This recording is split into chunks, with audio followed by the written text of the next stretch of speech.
Hello everyone, we trust you all are doing well. In this episode of Shift with Motordrift, we have with us yet again Rishav Saha, who was the fourth guest on our podcast. So welcome Rishav. I trust you are doing well, brother. Yes, yes. How are you, Rishav? Absolutely fine. So you might be seeing the current Indian market scenario, the car market scenario. What do you feel about it? I feel like companies are giving features and all, but what they're lacking in is quality. They're preferring more quantity over quality, which is definitely done by compromising in the quality. And yeah, Quality is and getting base, compromised, yeah, especially the build quality. They are obsessing yeah, over build features, quality and features. overall. Yeah, exactly. And all gimmicky features, for example, take the Baleno as an example. It got like 4 stars in Euro NCAP, and it gets all the necessary features like radar assist braking. Then yeah, that's why it got like 4 stars. But here in India, it scored like 3 stars, I guess. Yeah. Yeah, all it gets EBD and ABS and two airbags for a premium hatchback, and Hmm. where gets like seven airbags and one for the knee as well, and it's standard across all the variants as much as I know. But here in India, people are focusing more. Companies are focusing more on gimmicky features like Android Auto, Apple Play, and what automatic climate control, automatic headlamps. I don't know what they're Hmm. basically trying to do. They're basically lurking customers by showing fancy stuffs and all those. But what they're lacking in is providing quality for the money they are actually taking right now. The sad part is that even the consumers are not questioning the manufacturers that please provide us safety more than features. Exactly, exactly. That's the point. Like I have seen customers, basically just boasting about features and going to the showrooms and asking for, okay, what car does have this feature, this feature? Okay, I'm gonna buy that one because it has this much more features. So I'm gonna get some bragging rights over my Yeah, friends and all. exactly. That's a huge problem here in They are India. not making And safety a priority. That's the sad part. yeah, people are making excuses like safety depends upon the driving style of the people. That's all bullshit, man. You Yeah. can drive well, but if it's the others at fault. What would happen then? Who would save you? Save you, right? It's a car's built quality, right? Yeah, like I have even, questioned people about why they have bought such unsafe cars. Then they ask me questions like, "Well, man, what is the chance of an accident happening? Like, it might never happen." I'm like, "It might happen right now. It might happen whenever you're driving. Then why do you want to take a chance with your life?" But people still do. Yeah, exactly. Take for example Grand i10 Neos as an example. It costs like 9.5 lakhs on road, if I'm not wrong, for the Yeah. diesel top end Asta optional, I guess, and Hmm. it scored like 2 stars. At that price range, like 2 years back, I bought a Verna for that price, dude, and they are offering like mid-segment small car, seriously, and they're like companies are showing double standards in safety. It's scoring like uh, uh, huge numbers in like uh, developed countries like European countries and all, but here in like developing countries they're showing double standards, and that's not good. And they're charging a premium for that, but still they're failing to provide quality. That's what. Hmm. In foreign countries, the rules are stricter as well. So they can't, Yeah, really exactly. sell unsafe cars. Like they have a Yeah, standard that if your cars have safety standards above this much standard of NCAP, if your car scores like 4 stars or 3 stars, then you have the right to make it into production and sell it within our country. But we have no such rules in India. Even if a car scores 0 star, it will still make it into production in India. Yeah.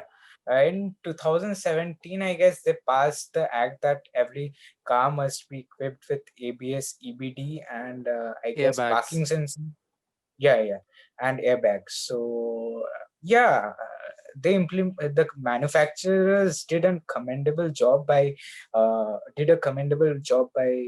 actually including them in their car, but where they tried to save cost is in by compromising build quality. Hmm. After the 2017 act came into effect, they did provide safety features like parking sensors, EBS, EBD, and airbags, all those stuffs. But uh, still, they tried to make a profit by compromising on the sheet metal, chassis strength, and yeah, that's the reason why cars like Hyundai i20, take for the first generation as an example. It scored Hmm. 5 stars in global NCAP, I guess. Yeah, in global NCAP back in 2009. Hmm. And but see for the uh, yeah 2014 facelift, it scored 3 stars, I guess, and it Yeah. was given the rating of unstable body shell. So Hmm. see the level of cost cutting they're doing. But actually, they are compromising the build quality of the car just for the sake of making profits. Yeah, I have seen manufacturers, like making the chassis thinner and thinner just so that the car can run on the road. Yeah, And exactly. in the process, like on each car they save up to about 10,000, 20,000. And when you multiply these profits, by the numbers the cars are selling in, like 3 million or 2 million units, the profits are huge. So Yeah, they are making profits on the safety of people's life, on the cost of yeah. people's life. That they they lack some serious moral and ethical values. I don't know, Hmm. but seriously, this is not done. Yeah, they are introducing many new platforms like the Heart Tech platform, also known as the Heart Attack Platform. platform. Fortunately, Brezza wasn't built on that platform. That's why it Hmm. scored 4 star. Actually, I don't know what's a car manufacturer's problem, but I don't see any sense in actually compromising in cars build quality. For example, take the old Swift, the second generation or the first generation Swift, for example, Hmm. right? It scored yeah, it had pretty decent scores, but take the current generation Swift, for example. Hmm. First of all, I would like to say uh, uh, it's no more fun to drive like the second generation or the first generation Swift Hmm. was. Uh, Above that, it's not safe anymore as well. There have been accidents of the third gen Swift, and it rolls off like, a ball. It just collides and it just rolls like a ball, like the car has got no stability whatsoever. And it Yeah, lost man. its, the Swift was famous for its, like light sports car characteristics, the way the engine pulled, the way it got into corners, and while balancing the practicality it offers. That's what Yeah, Swift standard for. But seems like the why has been lost of why the Swift was value. originally made. Yeah, That's the case. Recently, yeah. even the i20 got launched. What are your opinions regarding that? The design, the engine, the pricing. I-20. The To be honest, the first thing I'm gonna come. I don't care what the car looks like and what feature it offers, but being a premium hatchback, and it doesn't make any sense to um price it uh, for like at that price point. You can get a mid variant of the Creta or the Seltos. So I didn't don't think that that price point actually make at that price point it actually makes sense to buy a premium hatchback. I don't Um, know. Companies are going bonkers about pricing. They're pricing mid-segment cars, mid-segment small cars for like 9 to 10 lakhs. I don't know what they're doing, and they instead what they're doing is like in the in the name of giving better fuel economy, they are like day by day they're like reducing the weight of the car. You know that the new i20 has actually lost 100 kilos than the previous generation, mm, and people are still saying that it's safe to drive no matter no matter whether your car's weight reduces or increases, it's still safe to drive. But what if a container truck falls on your car? Who would save you? no It's one. the sheet metal of the car. It's see the strength of the chassis might save you from a head-on collision and a sideways collision. But what if a tree falls on your car or a truck falls on your car, but you are still inside the car? It's the sheet metal strength, right? Hmm, But still, it's day by day. It's becoming like paper. hmm. Forget trucks. Even if if you apply some extra force by your hands, the roof starts to Yeah, bend. yeah, yeah. I Yeah, know. like Suzuki. I can manually, like puncture the roof if I apply some strength. That is the strength of the car, which has to, protect five people. Yeah, yeah, yeah. That's a serious issue, man. Rather than buying an i20, what I guess, like people can buy the Kia Seltos. Sorry, Kia, the Kia Sonet. Kia Sonet. Sonet, yeah. Yeah. I I I don't know why people prefer going for compact SUVs and uh, compact SUVs and premium hatchback for they're buying it for over 10 lakh rupees, but people should start considering sedans, C segment sedans, like Hmm. all of the sedans in that class like has proper crumple zones, proper three block design like ABC, like normal sedans have Hmm. generally. And, they have good, no doubt, they have great build quality, Hmm. huge amount of safety, and it has good driving feel as well. And it's a whole lot value for money to buy a sedan over uh, that's my perspective at least, Hmm. to buy a sedan over like compact SUVs, but I don't. With compact SUVs, the thing is that you get some versatility. You can drive your car Yeah, on the road, and maybe if you uh, maybe if you meet some off-road patches, then you can drive through those as well. That's the thing. And as for sedan, if you are a person who wants to drive cars with a sporty characteristic, who wants to glide into the corners, that's the sedan segment for you. But most of the people who are just getting into cars or who are just buying their first cars, they get into hatchbacks. And the i20 was, it used to be an affordable hatchback, but now the price is yeah, surpassing the 10 lakh mark, and that is a premium yeah, segment.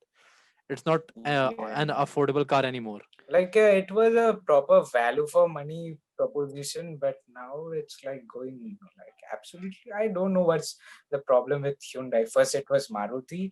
Maruti was So the i20 was a people's car. People used to look at like, yeah, we have a good alternative. Rather than buying a Maruti, we can buy cars like the i20. But that seems to have gone. yeah, absolutely, absolutely. If in that segment I had to buy a hatchback, it would rather be the Tata Altroz. Tata Altroz, and Yeah. yeah, Tata Altroz is a really good value for money proposition. At least it provides some safety, but I think they should have gone with the turbocharged petrol engine, because the present naturally aspirated 1.2 is so underpowered. It feels like we were driving a much less powerful version of Tiago, and that experience in a premium hatchback is like totally amazing. Like diesel engine is total gem. Hmm. If I would prefer a diesel premium hatchback at that price point, hands down to Tata Altos.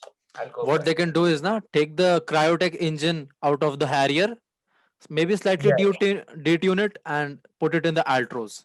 What a combination! that is the 2 liter multi-jet, right?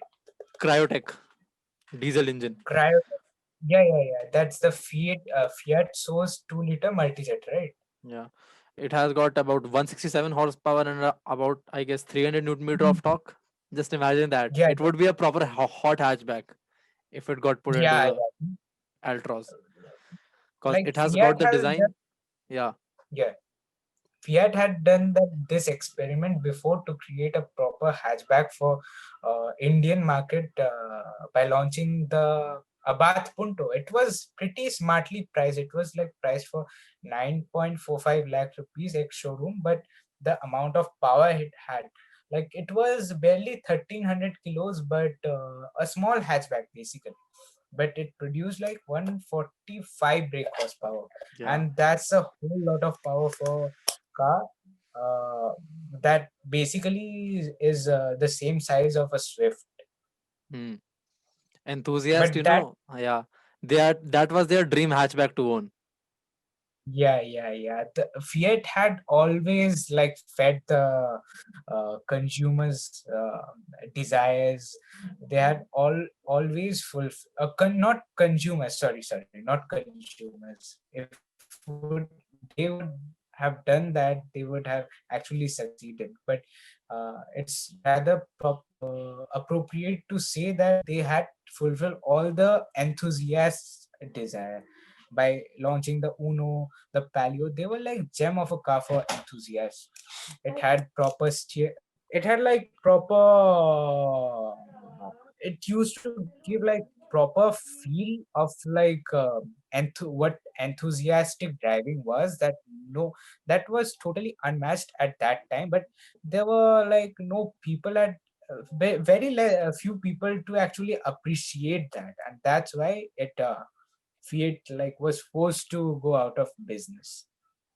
Yeah, man. I remember, sitting in a Fiat Punto, and it used to feel like a different kind of car, not one of those in the sales. Like it didn't feel like an affordable car in any way. It felt like a totally premium car. The quality was just on another level.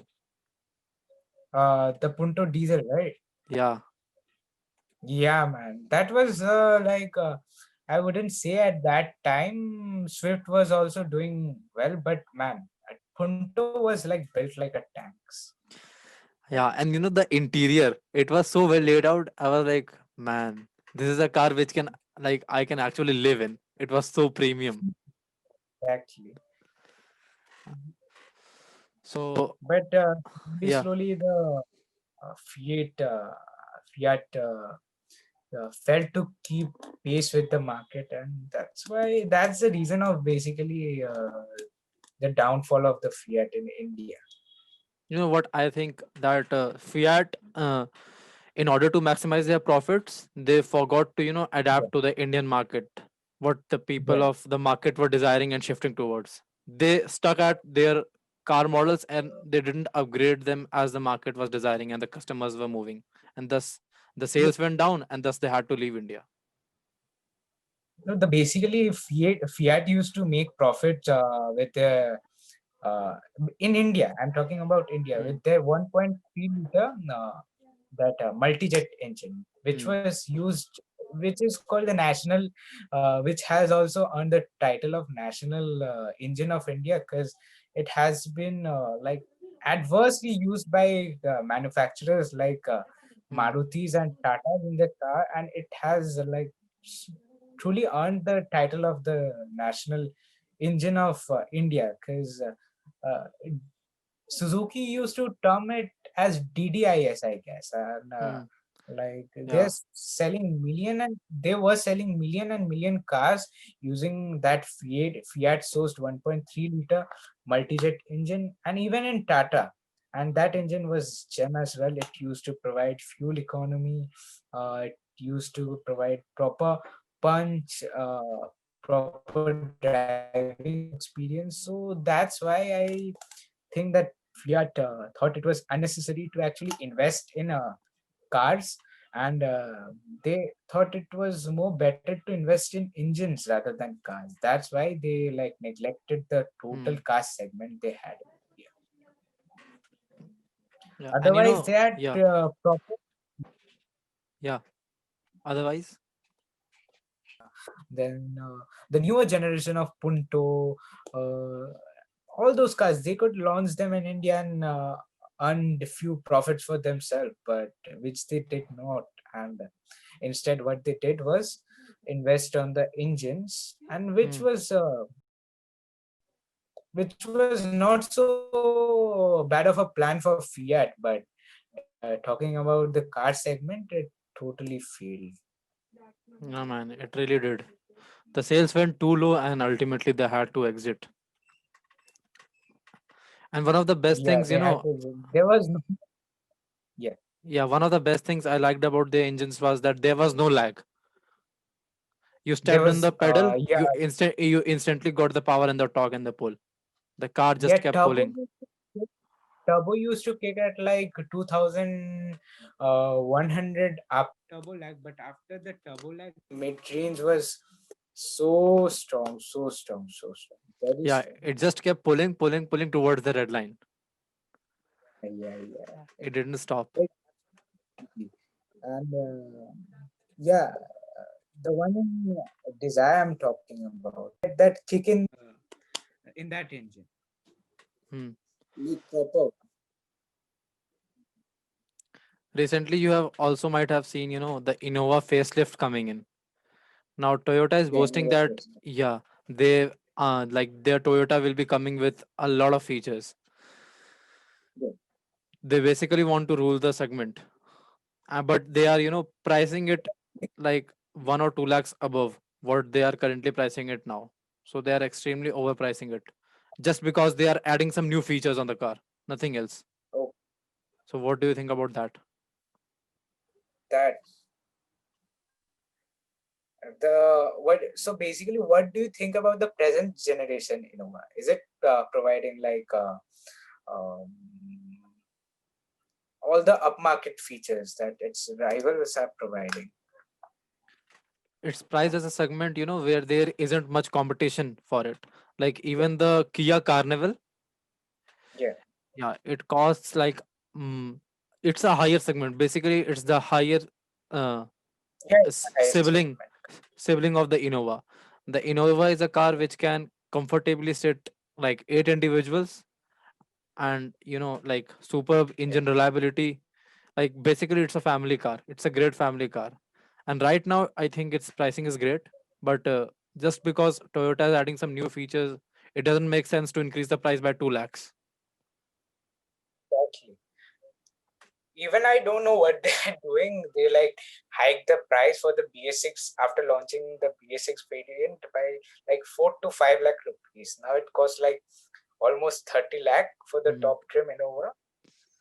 And yet, if they like increase the price, there are people who will buy it, but it won't make any sense to invest so much money and that for like one or two increase in feature. Are they giving the Android Auto and Apple CarPlay though? No, not yet. Not yet. Not yet. Not not even in the facelift, No, not upcoming even in the facelift. facelift. No, not even in the facelift, I guess. That's a total messed up thing for Toyota. Shame on Toyota for that. Kudos for their reliability and their Hmm. driving feel and comfort. But yeah, I mean, I know they're kind of like many people would assume them as gimmicky, but yeah, they should like work more on creature comforts, like these kind of things. Hmm. Well, I think like Toyota India is getting ruined because firstly they are rebadging their Maruti Okay. cars and selling them in the affordable segment, and now they Yeah. are compromising on, like, they are like hiking the prices of their premium models. Yes. That's the That's path they are totally heading yes. on. Like they know they like will anyway rule the MPV and the SUV segment given to the Fortuner and Innova Krista, but like they are like not giving any kind of effort. They have become lazy. Hmm. The point is they have become totally lazy in the Easy. Indian market. Yeah, they are not putting in the efforts which they used to do previously. Yeah, exactly.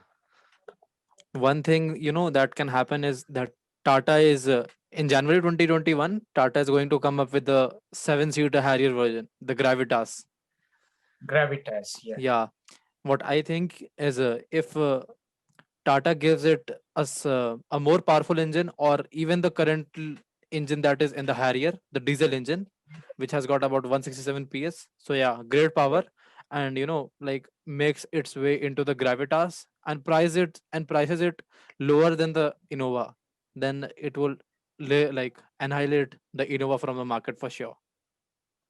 Yeah, definitely. But I don't know that Innova has is like I don't know. It's like worshipped by like people. Even though no matter how much like the company increases the price, they would still prefer the Innova. That's what I think. But let's see what happens. But I have high hopes for the Gravitas, though. I really have high hopes for Gravitas. Because the Innova has a cult following, and a strong fan following. That's what is pushing the sales. That is Yeah, what is pushing the sales. exactly. And another thing that it's been like appropriately titled indestructible, but we are paying like whole lot of money for that tag basically, Yeah. the more than it deserves. Because back in 2005, I remember like my dad bought the Innova. Yeah, Innova. It was mid variant, the G4 variant for like 9.8 lakhs. Yeah, I remember. Hmm. But now see, like you won't even like uh it starts at like 18 lakhs now. Hmm. Yeah. Double the price Yes, almost. What your dad double bought the it price. for. Yeah, and the diesel starts from 20 lakh. Hmm. 18 lakh is for the petrol, Hmm. and the diesel starts from 20 lakhs. So yeah, Hmm. And it should also get some more power. yeah, Like more power. for a car like that, which is so heavy in weight, 114 PS is not enough. Yeah, My it gets like 144. Yeah, that's yeah, that's you can say that it's kind of enough, but we could have expect more power at that price point. hmm. And this was like I don't know what Toyota India is Toyota Kirloskar is doing in India. They have like discontinued the version of the Innova, which if that would have still on sale right now, it Hmm. would actually make a whole lot of sense for pricing it at like 30 lakh rupees. But 2.4 liter for 30 lakhs, that's totally insane. At least they should invested in the engine. At least they should have at least provided the engine. Then 30 lakhs would somewhat made some kind of sense. But yeah, but now it doesn't make any kind of sense to pay that much of money for the tag of indestructible, and we are paying a whole lot of money for the reliability. Yeah, What do you man. think? Yeah, man. Like, okay, reliability is good, but Yeah, reliability should be considered to only one point. It shouldn't be yeah, like your buying decision shouldn't be only based on reliability. Look at the yeah, features, look at the segment, look at the price you're paying for, look at if the car meets your needs or not. because ultimately you will be driving the car. So Yeah, exactly. I mean, look at like cars like I know it makes no sense, and people will hate me for comparing Ertiga and Marazzo with Innova. I know, but still, like they are doing the job, getting the job done hmm, pretty easily, and that too for like almost like half, less than half of its price. yeah, And over that, they're providing upmarket features like Android Auto, Apple CarPlay, and yeah, they're more practical and a better value for money proposition than Nova, at yeah. least. Ertiga will That's job how the I feel. pretty. Ertiga will do the job of an Innova pretty well. I have seen it. I have sat Yeah, in it as well. Like the comfort is good, everything is good. Like it will do the job of an Innova. No need to pay 10 lakhs more. And Maruti engines are somewhat reliable as well. Not as yeah, much as Maruti, Toyota, uh, but yeah, they are good. yeah, totally, man. Maruti Japanese engine are so reliable, so very Mm, reliable, like yeah. hands down. And what can ultimately happen? Like to teach these manufacturers a lesson, what can ultimately happen is that manufacturers like Tata and Mahindra, like they have been launching some great cars. Like, Yeah, you great. know, yeah. If you buy the Endeavor, you get an engine with about 167 horsepower. You pay 35 or 160. 36 lakhs. Yeah, 167 is the horsepower. 157, sorry, 157 or something like that. Take care. And For the if 2 liter, right? Two what? liter engine. Yeah, For the 2 liter engine. yeah, at And about how much 36 we are lakhs. for Endeavor? And the on-road price is about 37 lakhs, I guess. Yeah, 36 or 30, 37. 36 or 36, 37 or 37. 36 to 37.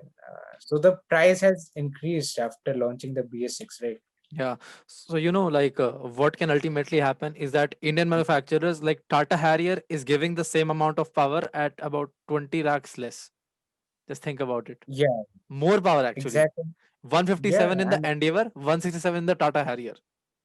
yeah, So what can ultimately happen is that manufacturers like Indian manufacturers will show these manufacturers that they can launch more powerful cars at a price lesser than that, and ultimately these manufacturers would have to catch up with the Indian rivals if they want to stay in the Indian market.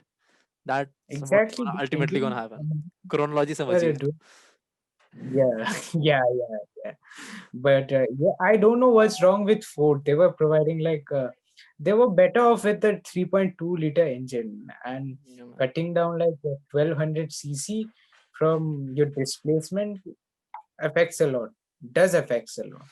No matter how Ford claims it's more powerful, whatever shit it claims, but yeah, it does affects a lot. And to be honest, Indian